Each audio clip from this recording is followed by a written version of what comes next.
ఆడుకుంటారు. లేకులు రాక్లు ఉన్నాయేంటివి? లేకులను రాక్లను ఆక్రమించుకున్నది ఎవరు?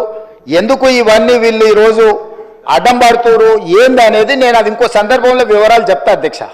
అదేవిధంగా అధ్యక్ష, హరీష్ రావు గారిని చూస్తే అప్పుడప్పుడు మళ్ళీ ఆయన నా పేరు తీసుకున్నాడు అంటారు. పేరు ఎందుకు తీసుకోవాల్సిందంటే నువ్వు నిన్న మాట్లాడిన దాని మీద వాళ్ళ పేరు తీసుకుంటున్నా.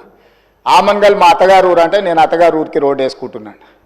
అత్తగారు వాళ్ళ ఊరు వదిలి 5 దశాబ్దాలు అయింది అధ్యక్ష. అత్తగారు వాళ్ళ ఊరు వదిలేసి 5 దశాబ్దాలు అయింది.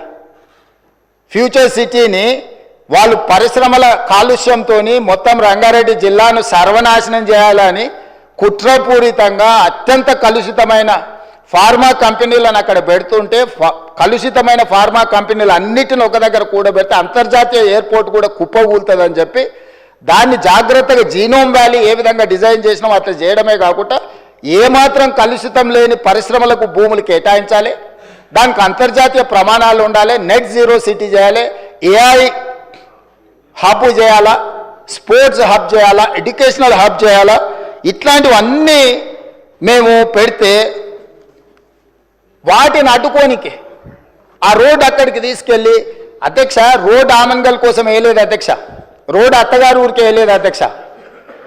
మా అత్తగారు రోడ్డు కావాలంటే సొంత పైసలతోనే అంతకంటే పెద్ద రోడ్డు వేసుకున్నట్టు అంత శ్రీమంతులే అధ్యక్ష. వాళ్ళు ఏమంత పేదోళ్ళు కాదు. నేను రోడ్డు వేస్తే వాళ్ళు బాగుపడేటంత పరిస్థితి లేని లేదు. మా అత్తగారు ఎవరో మీకు కూడా బాగా తెలుసు అధ్యక్ష.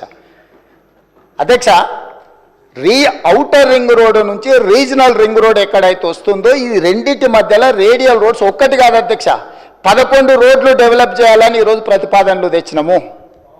ఇవాళ ఒక్కటే మేము అక్కడ కొంగర కళా నుంచి ఎగ్జిట్ రోడ్లో తీసుకొని ఫ్యూచర్ సిటీని టచ్ చేసుకుంటే 90 డిగ్రీస్ స్ట్రైట్గా తీసుకున్నాం. నేను స్ట్రైట్గా హరీష్ రావు గారిని నేను అడుగుతున్నా సూటిగా, ఇంకొక ఆయనకైతే సరే ఆయనకు నేను మాట్లాడేది అర్థమైతే అర్థం కాదో నాకు తెలియదు, కానీ వారు ఇక్కడనే ఉన్నారు కాబట్టి వారిని అడుగుతున్నా. ఈరోజు అభివృద్ధి వద్దా? రీజనల్ రింగ్ రోడ్డు నిర్మించాలన్నా వద్దా? రేడియల్ రోడ్స్ వేయాలన్నా వద్దా? ఫ్యూచర్ సిటీ కట్టాలన్నా వద్దా? మూసి రిజిన్యువేషన్ ప్రాజెక్టు, మూసి పునరుద్ధరణ ప్రాజెక్టును చేపట్టాలన్నా వద్దా?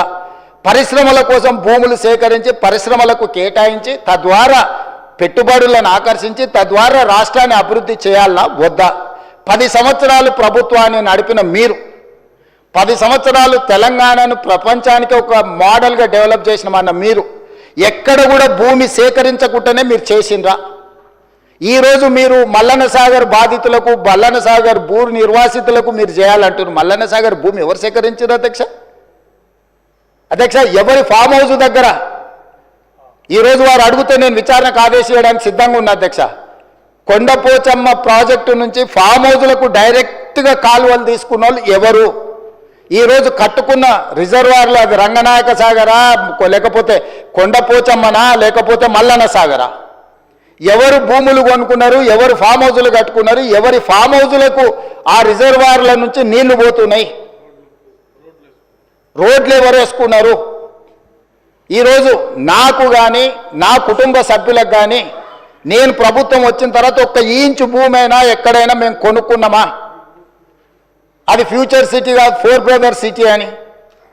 4 crore brother and sisters city అధ్యక్ష. 4 కోట్ల తెలంగాణ సోదరులు